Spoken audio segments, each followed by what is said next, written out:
Bumuo ng tinatawag na super body si Pangulong Bongbong Marcos para pangalagaan ang karapatang pantao sa bansa.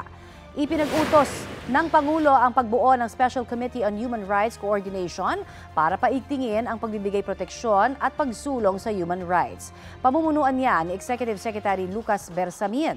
Tatay yung co-chair niya si Justice Secretary Jesus Crispin Remulla. Nangangamba naman dyan ang Human Rights Watch. Anila, maaring gamitin niya ng gobyerno bilang pangdepensa sa mga alegasyon ng pang-aabuso sa karapatang pantao. Pinuri naman ito ni Senador Cheese Escudero, pero umaasa siyang mapatupad ang tunay na hangarin nito. Gusto ring masiguro ng Grupong Gabriela na mapatupad ang implementasyon nito sa bansa.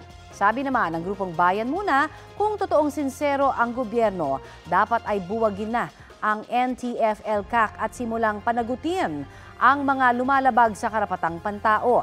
Ganyan din ang sentimiento ng kilusang magbubukid ng Pilipinas at tanggol magsasaka. Hanggat mananatili pa raw kasi ang NTF-ELCAC at ang anti-terror law, magpapatuloy lamang ang anilay ligaya ng security forces. Wala pang komento riyan ang Malacanang.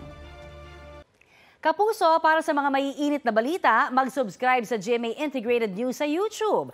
Sa mga kapuso naman abroad, subaybayan nyo kami sa GMA Pinoy TV at sa www.gmanews.tv.